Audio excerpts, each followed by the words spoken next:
Fasting Feasting by Anita Desai, Chapter 8. Mama gives a start so that the swing jerks under her. "Ar, ar!" she screams.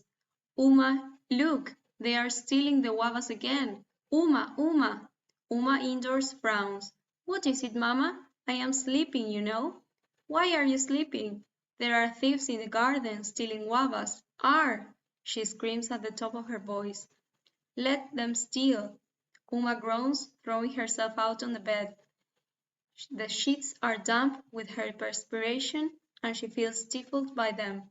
Eventually, she struggles up and goes out to meet the glare on the veranda, blinking. "Where? Who?" "There, there! See! They are running away, their hands full of guavas. Where is Mali? Call Mali. Tell him to guard the garden. He must be asleep, Mama," Uma says, mildly scratching her head and yawning.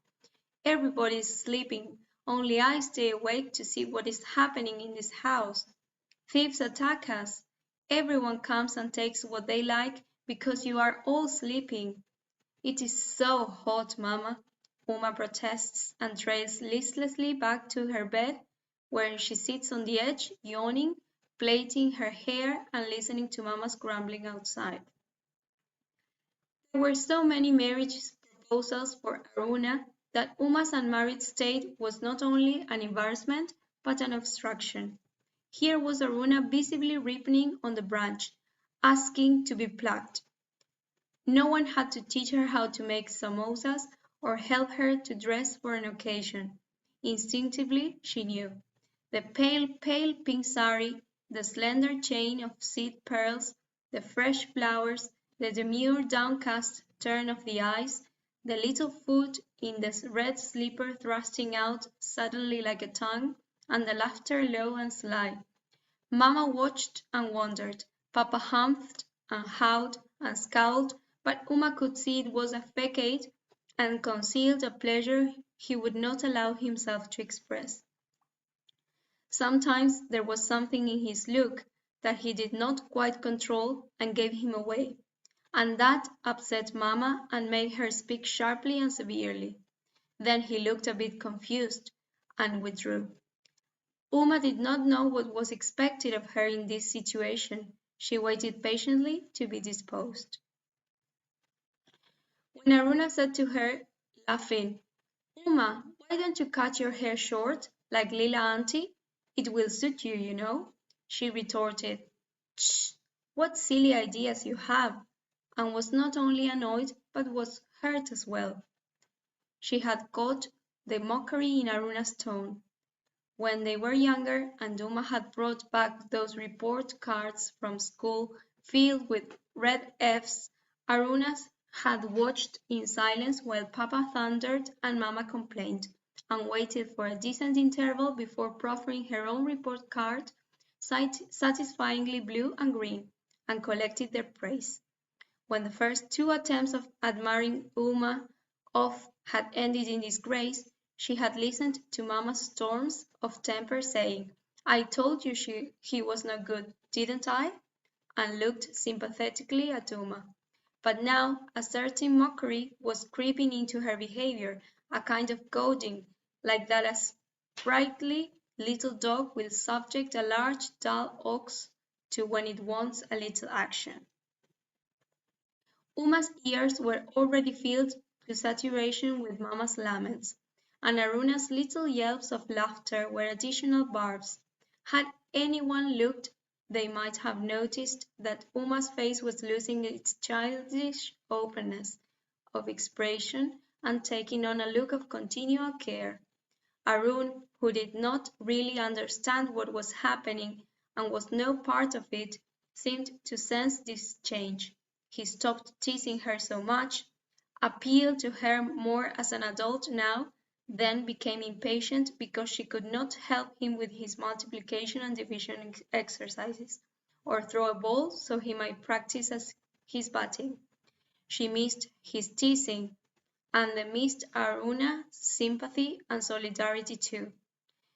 The tightly knit fabric of family that had seemed so stifling and confining now revealed holes and gaps that were frightening. Perhaps the fabric would not hold. Perhaps it would not protect after all. There was Cousin Annamica's example, the one no one wanted to see. But how could not one?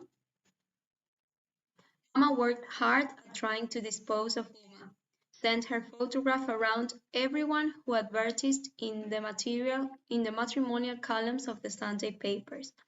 But it was always returned with the comment, "We are looking for someone taller, fairer, more educated for Sanju Pinju Dimtu." Even though the photograph had been carefully touched up by the local photographer, giving Uma pink cheeks and almost blue eyes as she perched on a velvet stool before a cardboard balustrade in his studio. The man who finally approved of it and considered it good enough for him was not so young. He was married before, his relative wrote candidly. But he has no issue. He was in the pharmaceutical business earning decent income, which was taken to mean that he was a traveling salesman who received a commission in addition to his salary. He is a good family man with sense of responsibility, they wrote, which was interpreted to mean he was living with his parents in an extended family. Since it was clear Uma was not going to receive any other offer, no matter what a good job the photographer had done with his unpromising material, Mama and Papa decided to proceed with the negotiations. The dowry offered by Papa, although modest since he had already thrown one away, as he never stopped reminding the women in the family, must have seemed like a bonus to a man who may not have expected more than one dowry in a lifetime. It was accepted with alacrity. Since the previous meeting between the prospective bride and groom had proved so unpropitious, it was tacitly decided to do without one in this case, and so the bride's groom party was on its way. Mama frantically supervised the cooking of meals and making of sweets for 3 days in a row. Papa was seeing to the marquee being set up on the lawn, the priest and all its requirements in the way of ceremony and ritual, and the musicians to play during the reception. Uma found herself richer by a dozen zaris, a set of gold jewelry, and another pearl, when then was handed a garland and posted at the entrance to the marquee to wait for the bridegroom. He came from his town by train, along with his brothers, cousins, fathers, and other male relatives, as well as a party of male friends. At the railway station, they got into taxis and auto rickshaws and arrived at the head of the street, where they were met by a brass band and the horse they had hired, a rather spindly and knock-kneed one, but brightly dressed in garlands and tinsel. This he mounted, with help from his brothers and friends, and so proceeded to their gate, his friends dancing and turning somersaults the whole length of the street while the band played Colonel Poggi. Uma felt the drum and trumpet sound in the very depths of her chest, pounding on it as if it were a tin pan. Her henna-painted hands holding the garland trembled. Mama stood behind her, securing the jasmines in her hair, and Aruna danced from one foot to the other, her lips stained red with her lipstick she had been allowed to use at last, and cried, "Uma, she's coming! He's coming!" He slid off the horse, making it crash its knees together and nearly fall, then approached Uma with a damp and wilting garland. His hands, too, shook a little.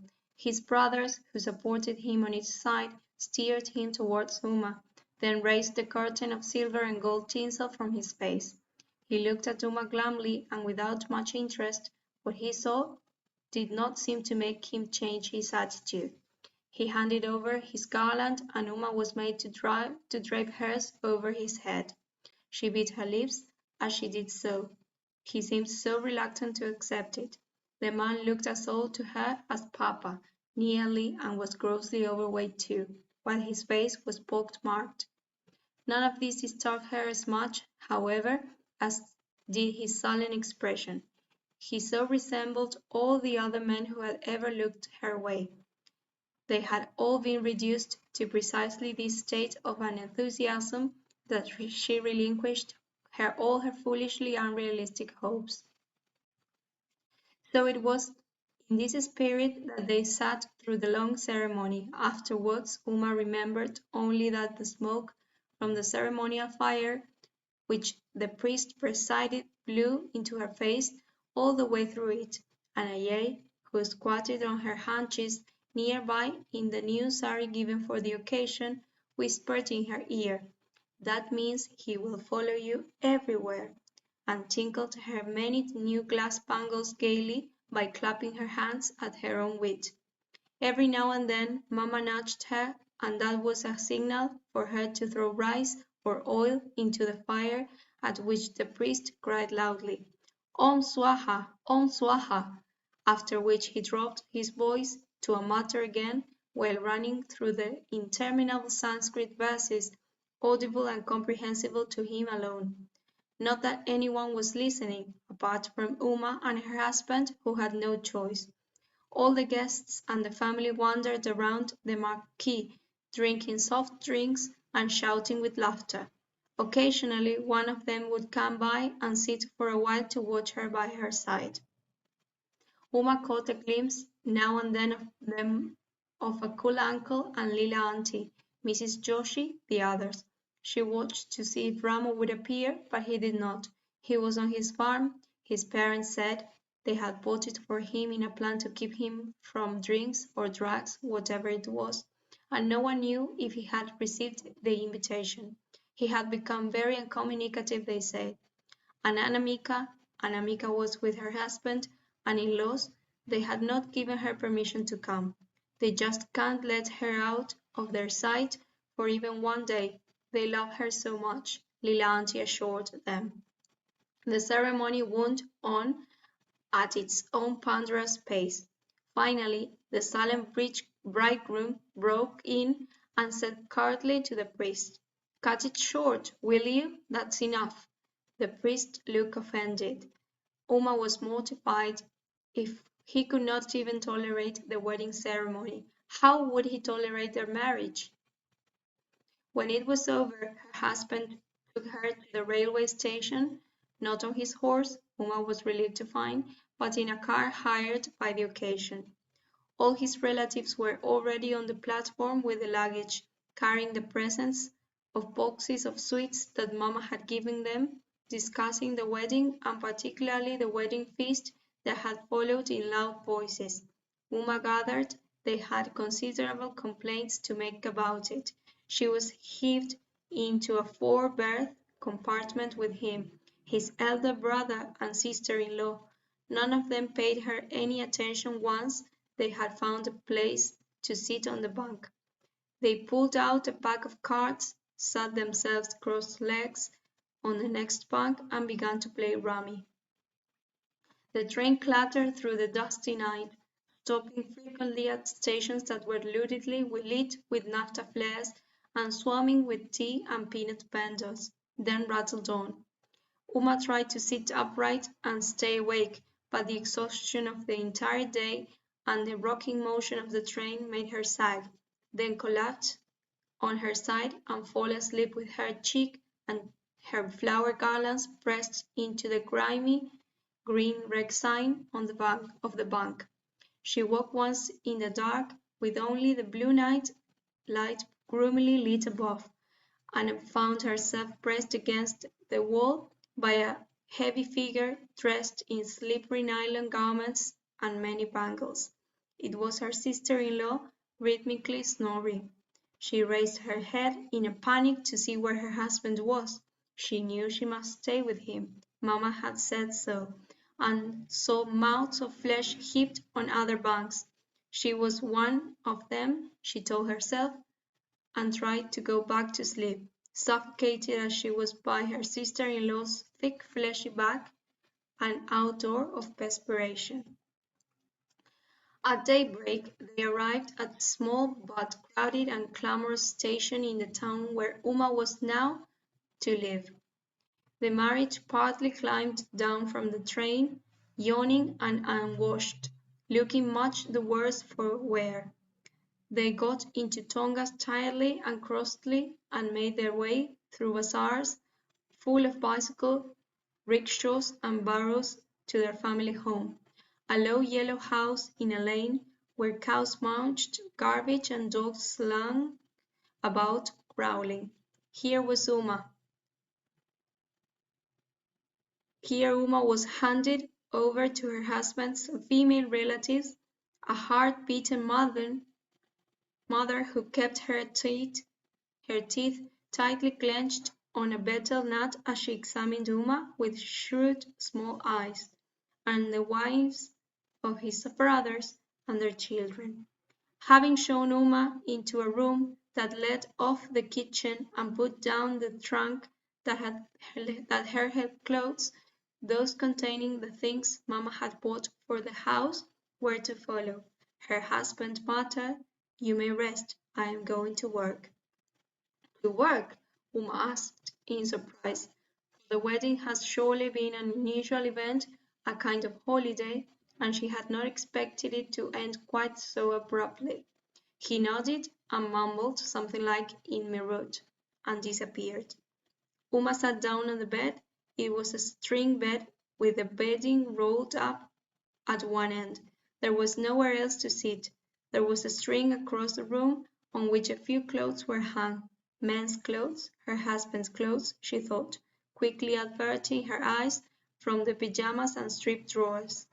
But there was nothing else to look at.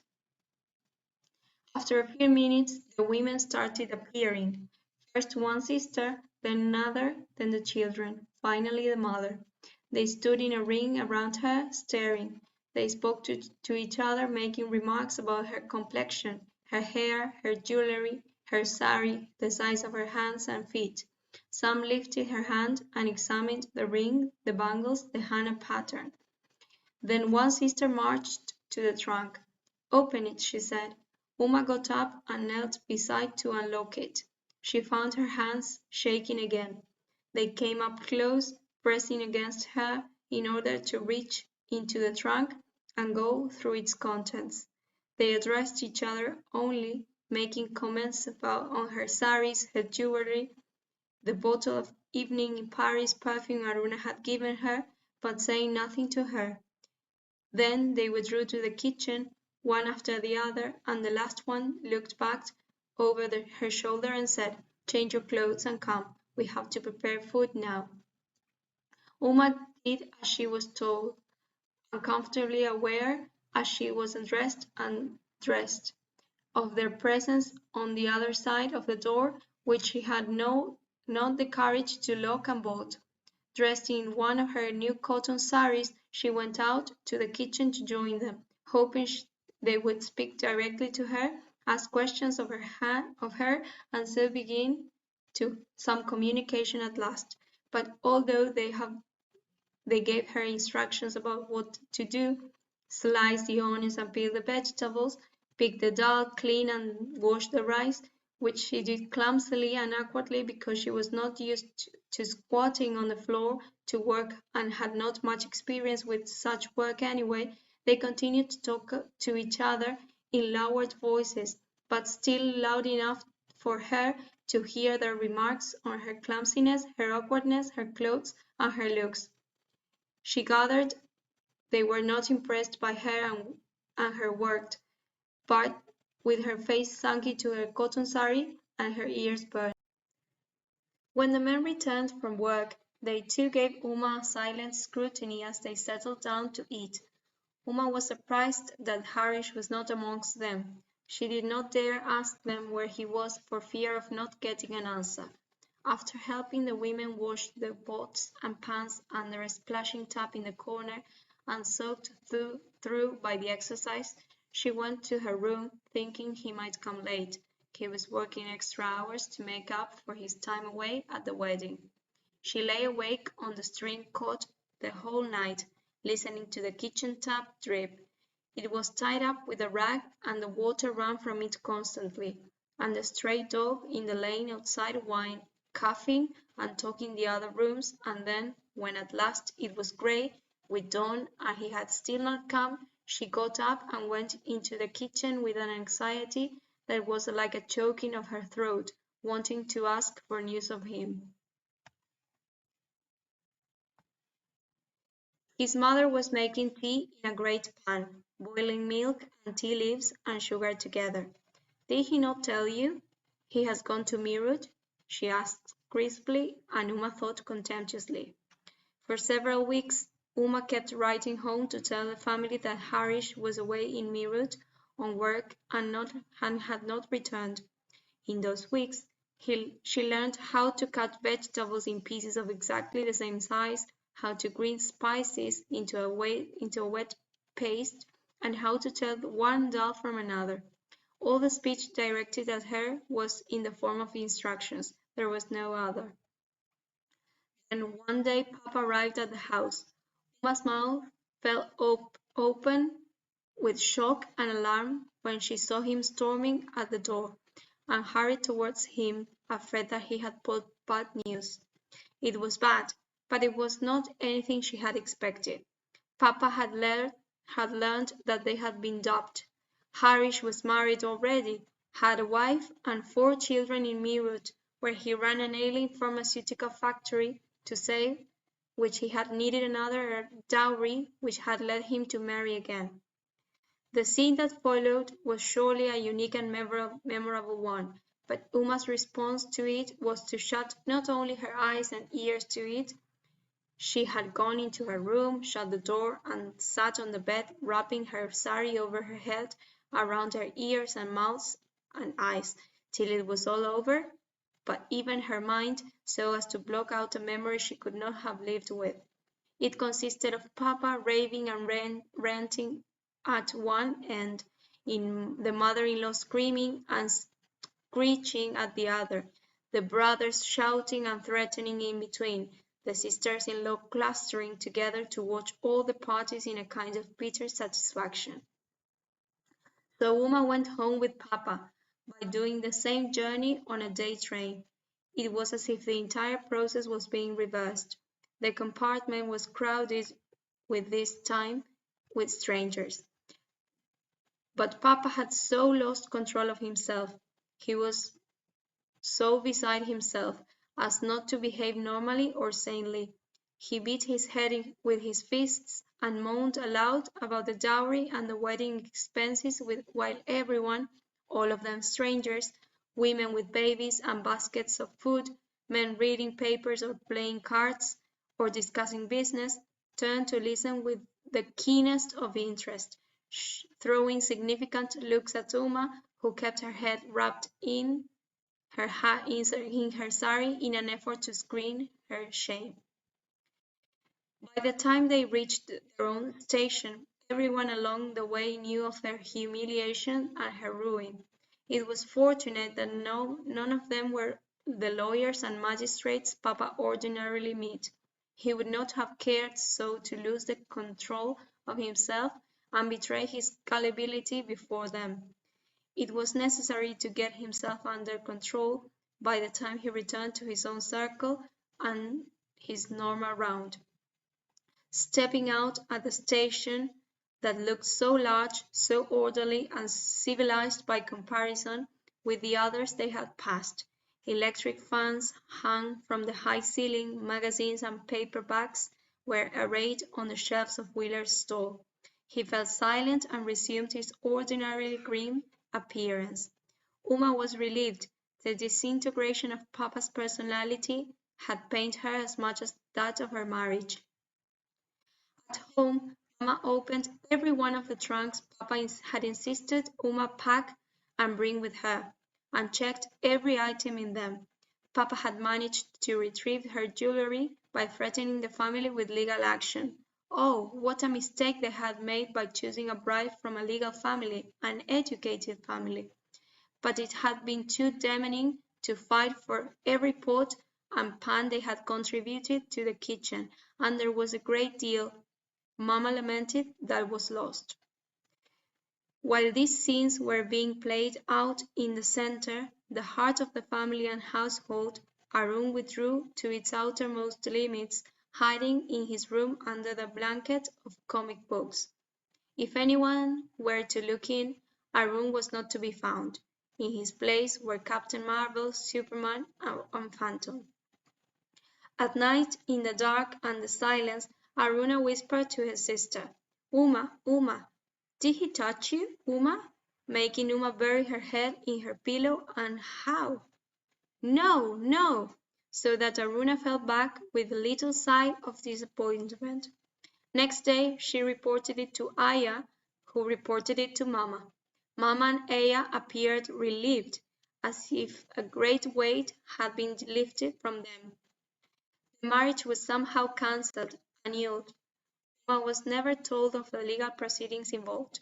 It was assumed she would not understand, and was never quite certain if she had never actually married or she was now divorced. Divorced! What a scandalous ring to the world! She could hardly bring herself to pronounce it.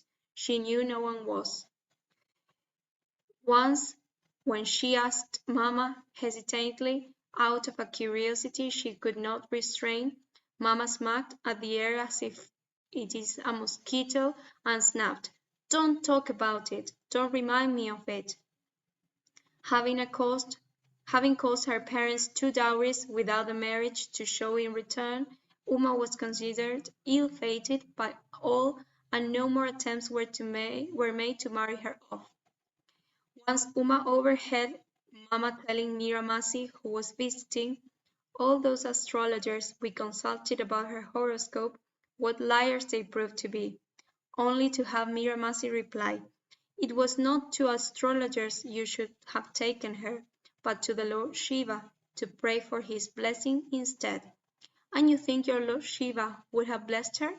Mamma cried.